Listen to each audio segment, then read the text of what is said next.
So yes, one of the challenges, it's a challenge, and challenges tend to make us grow. I tend to complain a lot before growing, but grow I do. But this has been really interesting because I hadn't really thought about this. I started thinking about we talk about all of the different aspects, or the feelings, emotions, and states of mind in the parasympathetic nervous system. Because we talk a lot about balancing the parasympathetic and the sympathetic nervous systems. And the sympathetic nervous system, fight, flight, freeze, the reptilian brain and all that, our survival mechanisms go into effect. And when we relax through meditation or any other means, we tend to really settle down. And when we settle down, what we're doing really is we're deactivating the survival system, and we're increasing the parasympathetic nervous system. And in recent years, the Greater Good Science Center at Berkeley has done remarkable work. I mention them from time to time. But they've been doing research on awe and wonder and things like that. Really unusual, difficult to define things. But we found is that they're all available only when somebody's parasympathetic dominant. And I thought, I wonder what else is in there. And so I thought, what about beauty? So I started looking up, doing some research on beauty, and apparently, well, not apparently, there's a whole field of study that's emerged called neuroaesthetics, trying to find out how we process when we perceive beauty or feel beauty or remind ourselves of beauty, what parts of the brain are activated.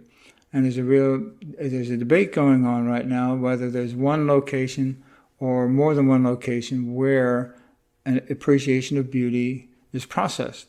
I don't think that's all that vital to understand that in terms of subjective experience, what we find beautiful.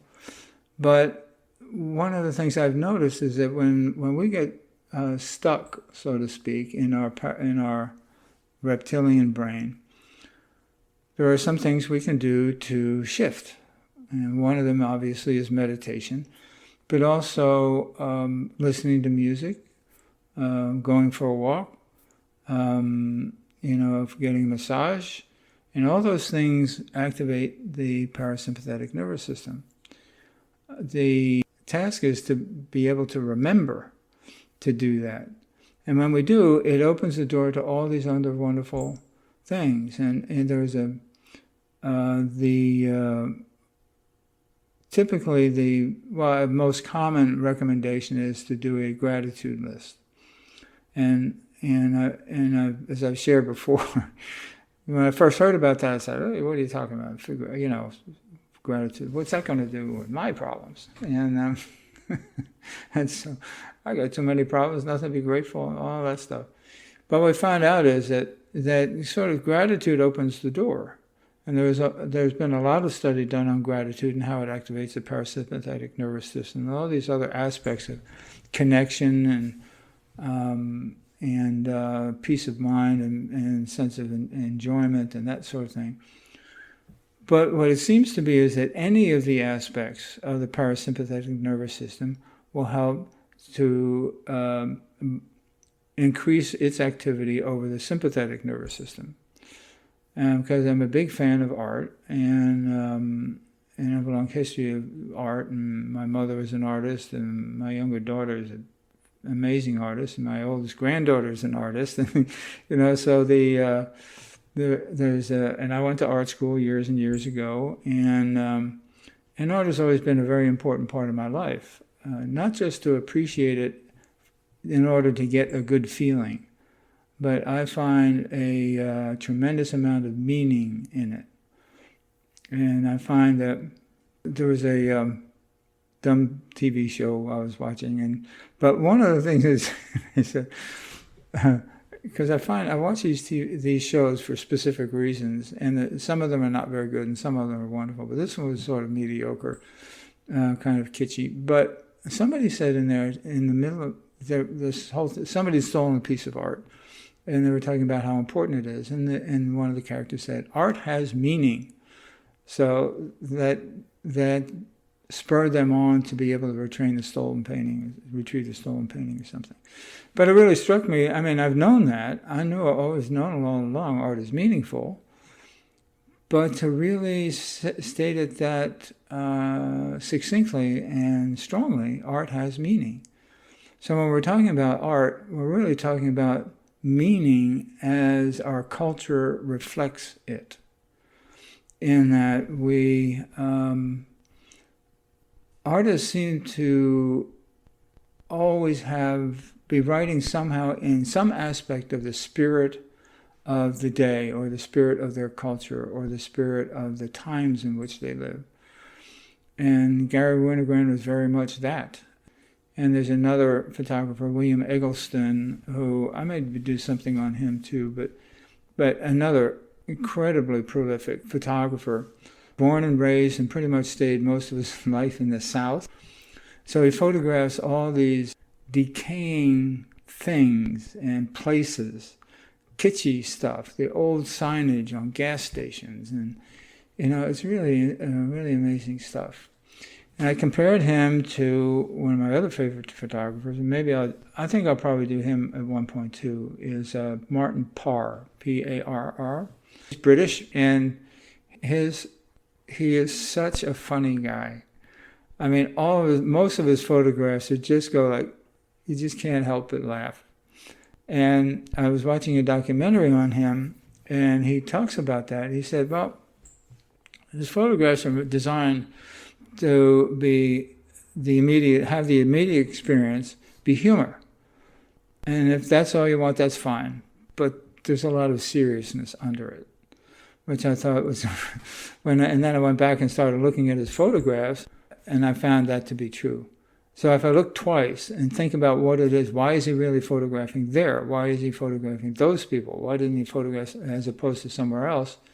Then the real meaning begins to emerge. So art carries meaning in a way that words carry meaning. I'm still amazed that, the people can talk to each other, and meaning and experience and richness and all this stuff is transmitted in the act of speech. That art does exactly the same thing, but in a very different mode. And my experience with art, particularly art that I really like or I find inspiring, does it through direct experience, which I think is an amazing thing. And there are, and it gets pretty complicated because we have some art that has really changed history, that particularly photography, that is horrifying. There was the Vietnam War, and it's sort of the pinnacle of like the protesters and the government. It was like the tension was building and building, and there was a photograph. I believe it was a young girl who had been.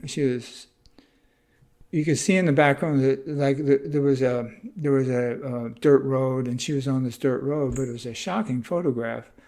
And then there was another one of somebody being executed. And they're horrific photographs, but it changed the course of the war.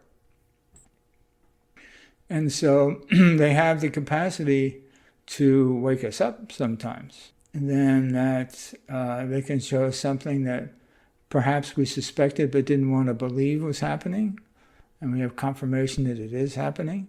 Or we're stuck in sympathy, like those poor people over there. And what it did, particularly the video footage too of the Vietnam War, just said no more.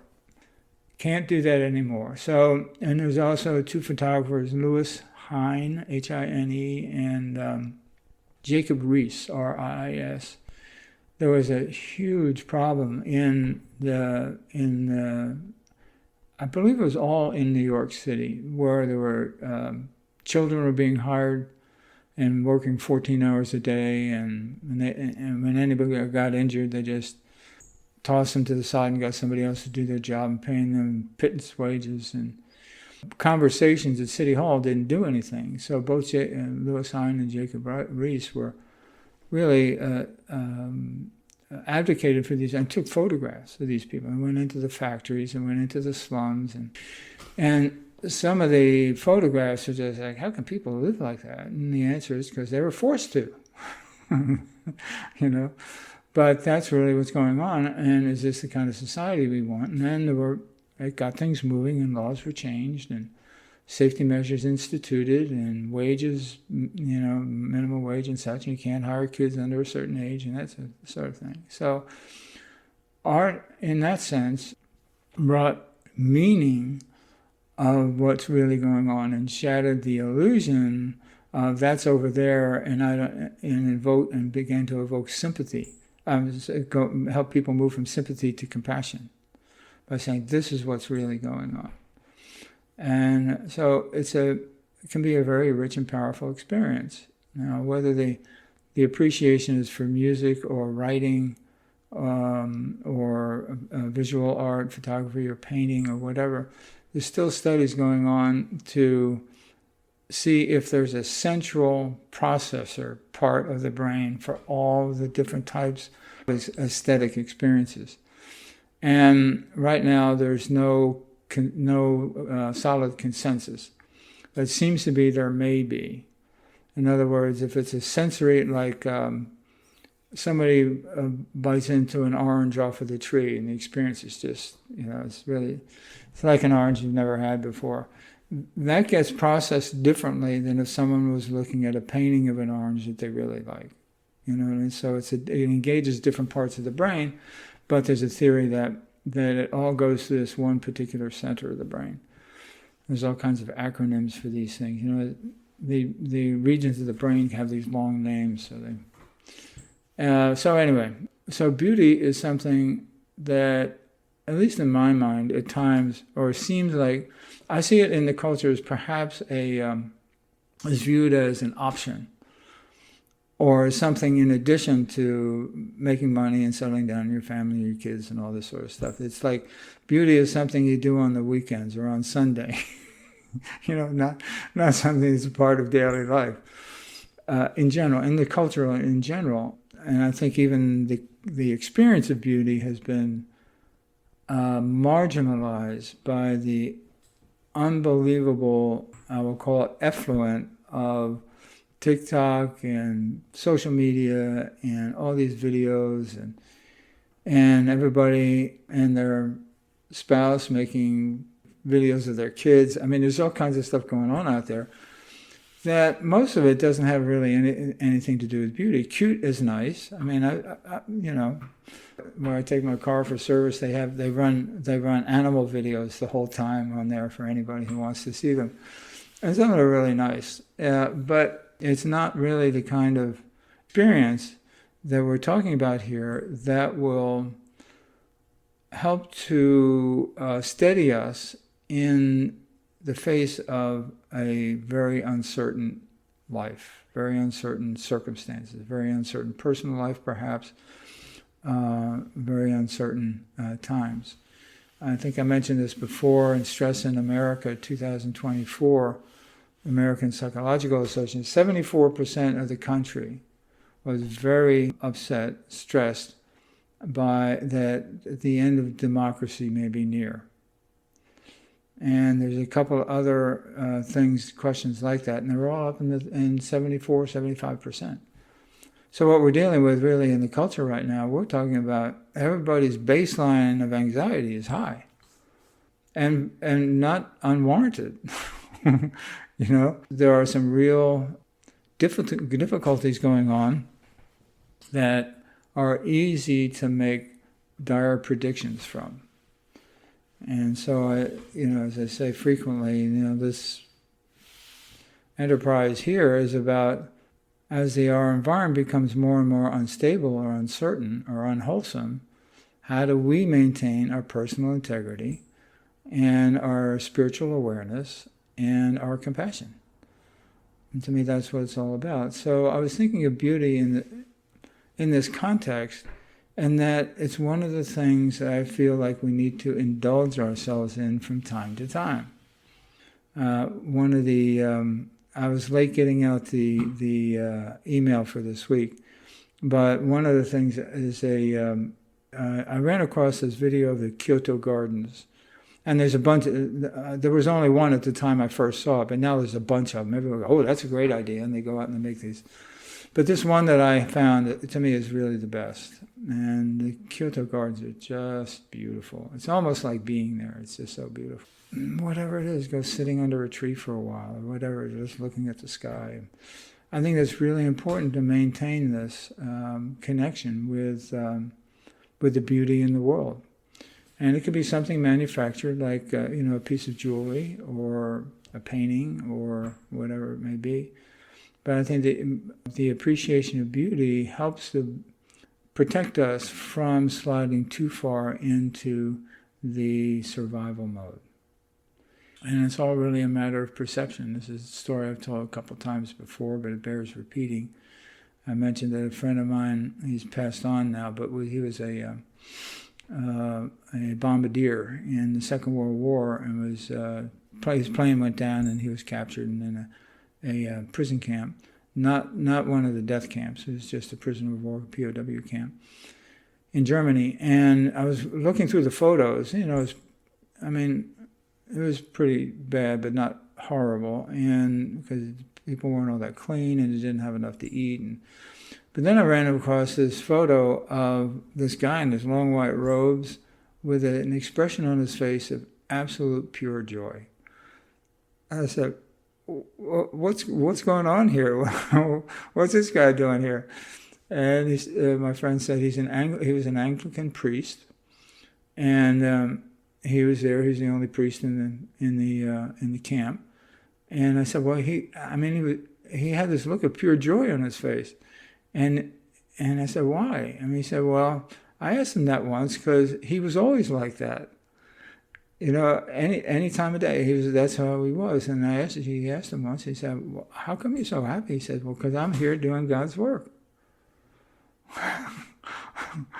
What a shift in perspective. So he had plenty of stuff to work on. He was he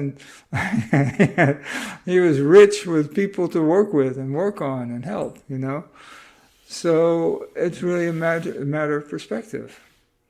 And so when we start slipping to the gloomy side, which is easy to do, that to remember to keep things in balance, to be able, like this Anglican priest did. If we're here to help people ourselves and thus help other people achieve this ability to maintain good connections with others and emotional stability and help others when we can, it's our work. And in whatever way we do. A member of my family who'd done that for many years, she worked for the state environmental protection agency. And she did that for like 35 years, 40 years. And she still does that on a consulting basis because she was so good at it. Now more on the administrative side and regulations and that sort of thing. But she's helped out tremendously. And and she's generally pretty happy. Every time I talk to her, we're talking about kids and things, my sister, but she's doing really well. So today really is about the bringing forth the idea of beauty as one of the necessities in life, and also as a means of shifting perspective when we tending toward getting overwhelmed by things, which is not hard to do. It happens to all of us. I know some people can't listen to the news at all, but I find that I like to listen to the news and just the headlines. I really don't get into the details because the details are all the same. They're nuts. So that's all I need to know. And it's just, all I'm hearing is mental health issues. So, but the headlines are really interesting, and I think of it kind of like as a sitcom that we're all living through. It's just unbelievable what people are thinking, saying, and doing, and how many people can't read the subtext. Subtext is a term for what's going on underneath a story or a play or a movie or a book. It's what's really going on underneath it. And the subtext of what's going on, people can't read it. It just blows my mind. You know, I won't go into specifics, but when we read the news and we hear that something has happened, and the person involved says, "No, we weren't doing that. No, this is not true. We're doing this, this, and this, and this." I'm going like, yeah, but this happened. No, but we didn't do that. We're just, it's just this difference between what really happens and what people say is happening really erodes our sense of reality. It's just it's one of the key components of narcissistic domination. And I'm not saying that all that's narcissistic, but in the narcissistic dynamic, it's one of the ways somebody controls another person. Say, "I never said that." "No, you're mistaken. Can't be." "No, I remember exactly what I said." "No. And it begins to erode the person's sense of self, their confidence, self-confidence, and their sense of reality. And that's what it's meant to do and designed to do in a narcissistic relationship. And I see the same thing happening everywhere in the news and in the response of some people and such. It's everywhere. So we need even more tools of enjoyment, enrichment, inspiration, connection, happiness, appreciation, all that wonderful stuff that we need. Because we need to be able to shift easily between parasympathetic and sympathetic, because there's sometimes our sympathetic nervous system, we need to do something. And when we're doing that for preservation needs or safety needs, be able to develop a sense of resilience and being able to shift back to the parasympathetic nervous system. In other words, like if somebody's in a car and somebody comes over 2 or 3 lanes and comes like 1.5 feet in front of your bumper, we're 100% in our sympathetic nervous system. And so the question is, resilience is how long is it going to take them, once they're out of danger, to rebalance to what they're going to have for dinner that night and who's going to cook. And so the more we're aware of and participate in or access our parasympathetic nervous system, the better we are able to be resilient and recover from a sympathetic dominant state, fear state. So that's the idea. One thing that I want to mention before we start the exercise is, one of the examples in the email I sent was a photograph, an actual photograph of 2 galaxies colliding. I thought, what a mess that must be. And they said in the byline, in the little paragraph underneath, they said that, and I put that in the email too, which is that they said that when galaxies collide, the chaos that's created brings forth all these gases that were inherent in the structures or in the area of the galaxies to form new galaxies. So it's actually a method of regeneration. It's not a process of destruction and horror. It's actually, that's kind of how galaxies procreate. They get together and they smash things up and they take all that material and they make another galaxy. So I thought that was a really relative comment, is that perhaps when we look at things as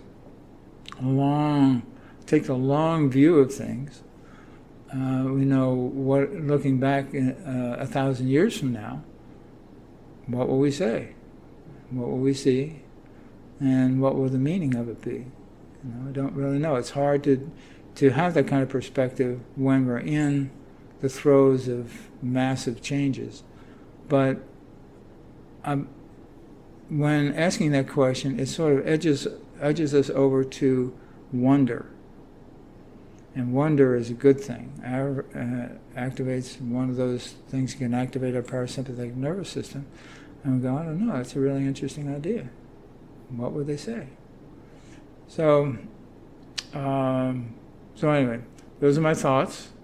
And we're going to do a bit of meditation. And what we're going to do, I couldn't figure out, I've never seen a meditation on beauty.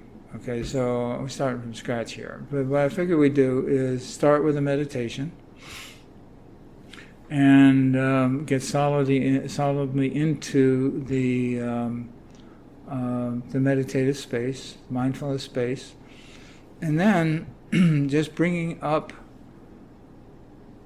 feelings of experiences of beauty, feelings from experiences of beauty we've had before, or something that we find inspiring, whether it's a work of art or a person or some writing or something, but just sort of walk around the one of the wings of our mind, areas of our mind where we have things that have inspired us, or we find beautiful, or particularly enjoyable, or grateful for, those sorts of things, and just kind of like it's a gallery, maybe even, or something, or an outdoor sculpture garden, or whatever it may be, or a Zen garden or something, but a place that evokes those feelings for us, and just spend some time there, or maybe even like a piece of clothing or something that we really like, whatever it is. So we'll get started and see how it goes.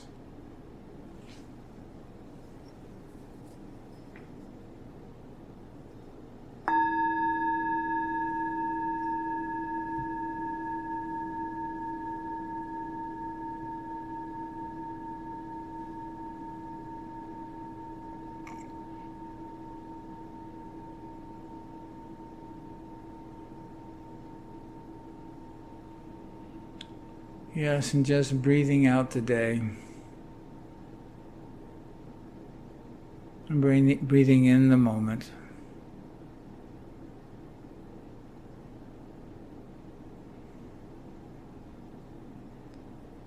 And allowing the breath to keep us centered. And centered in the body.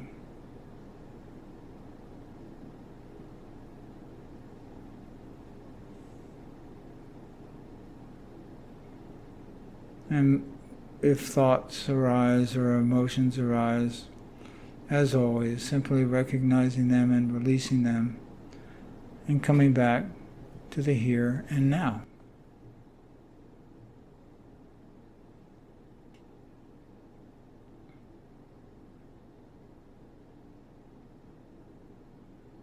And whether we rest our awareness on the breath or the body or the sounds around us,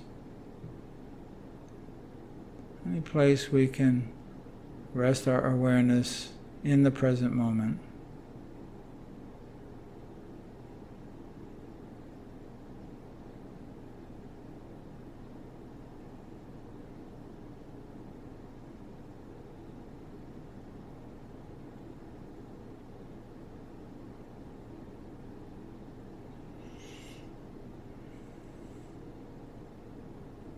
And allowing ourselves to just let any tension drain away.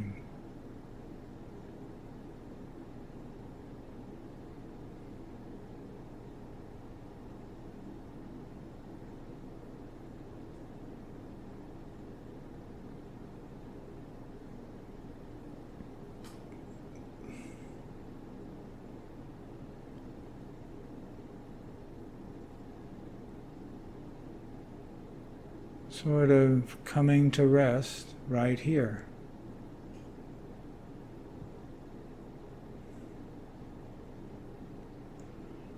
Allowing ourselves to accept the stillness.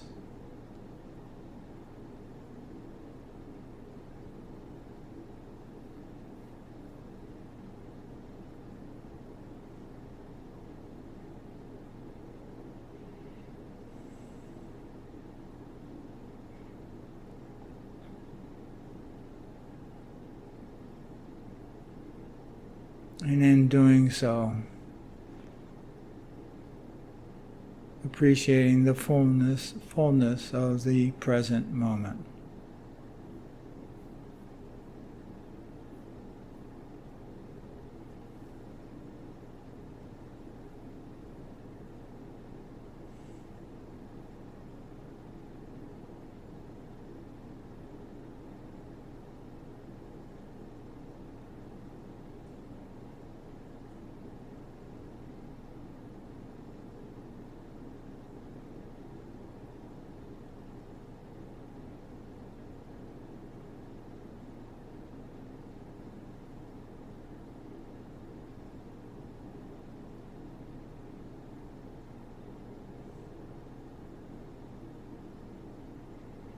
And each time the mind wanders, simply letting it go, letting the thoughts go, and returning our awareness to just right here, right now.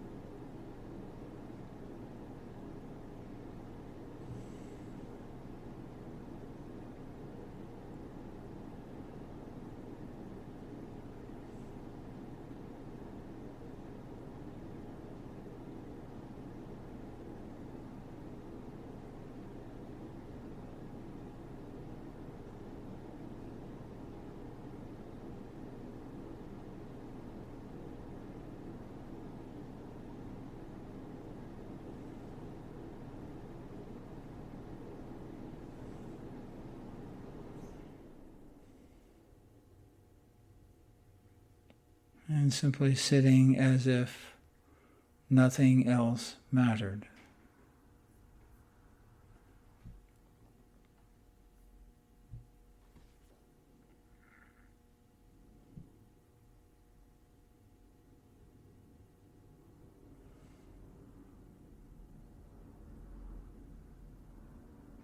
Perhaps a little like open, like the sky.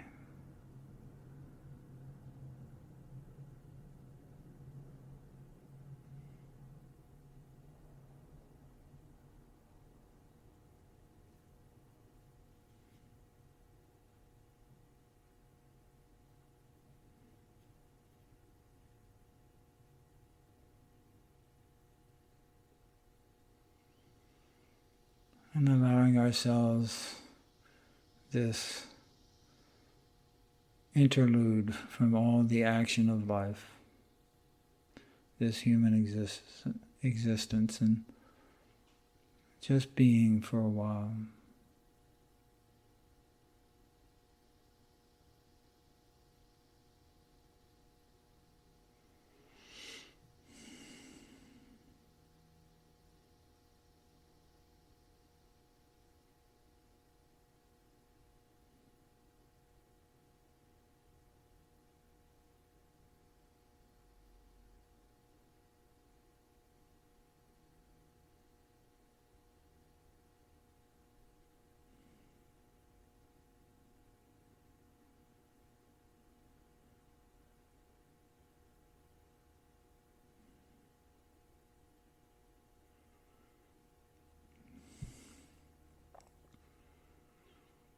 And now perhaps bringing to mind a place or an object, an experience of beauty. There may be more than one, whatever comes to mind.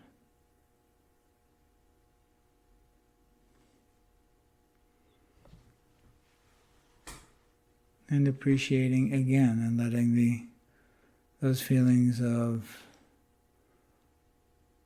high regard for beauty to arise.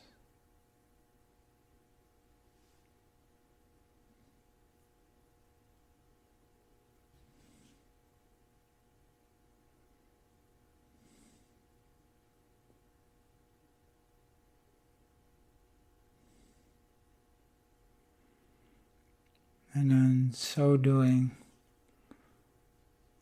allowing the experience and the feeling to override any thoughts or conceptions.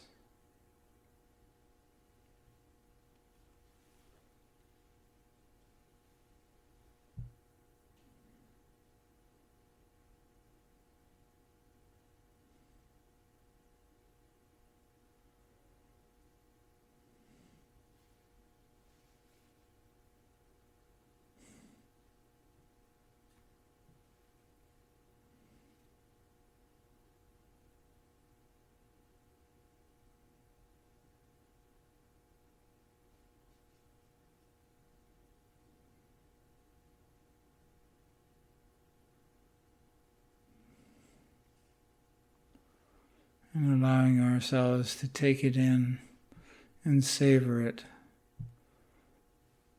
as we have in the past. Maybe even increasing our appreciation.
And if our mind drifts away, simply returning without criticism or judgment.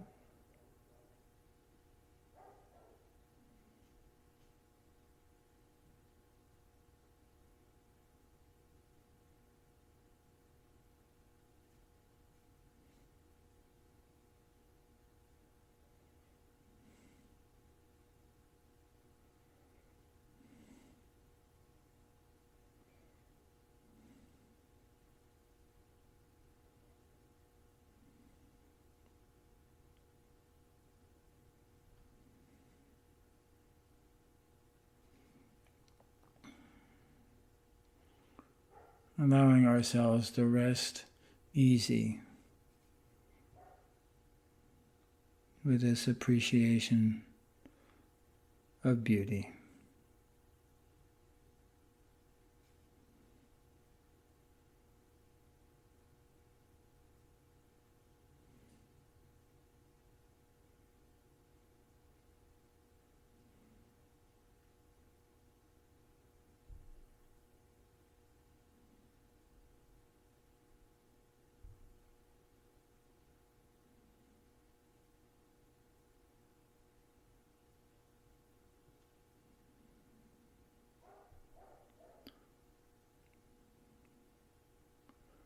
Taking our time with every nuance of what we're experiencing.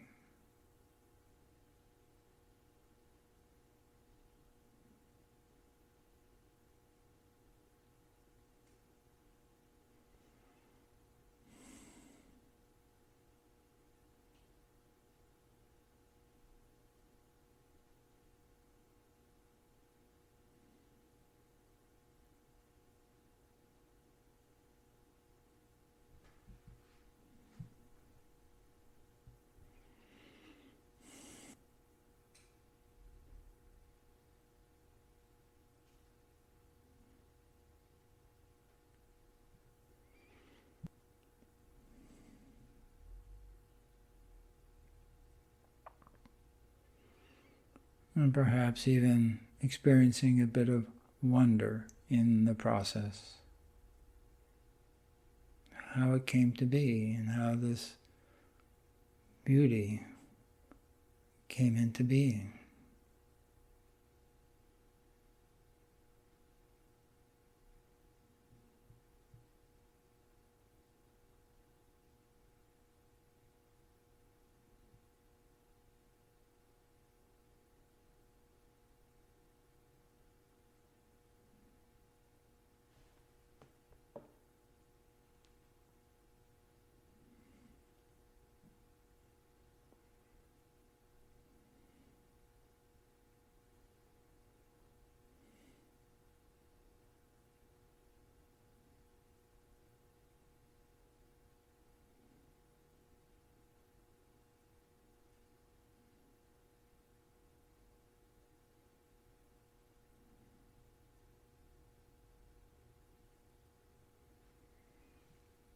allowing ourselves to bask in this appreciation.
And perhaps extending our appreciation, knowing that there's even much more than what we're appreciating at the moment in the world. It may be in the minority, but this sort of beauty is everywhere.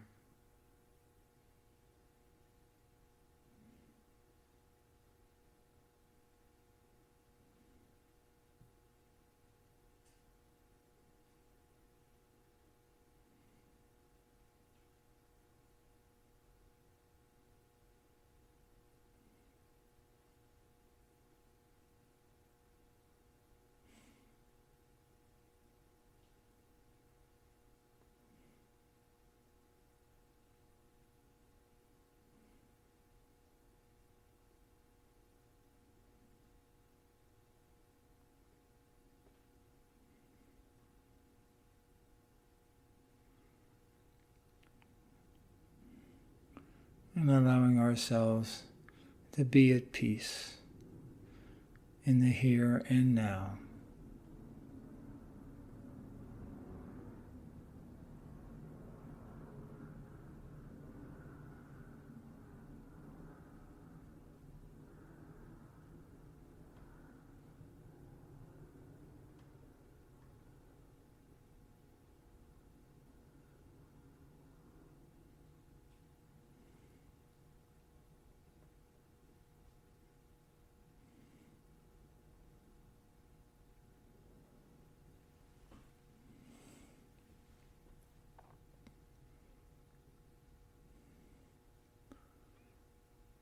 And knowing that these feelings of appreciation or awe, whatever they may be, is something we can carry with us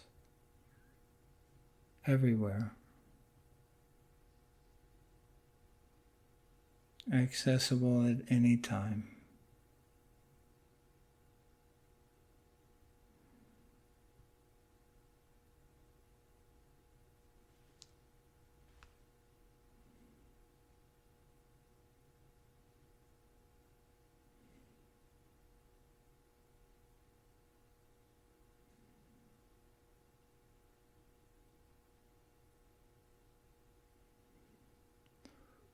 So that when the bell rings again, you can bring this with you as you go about your day and come back to it at any time.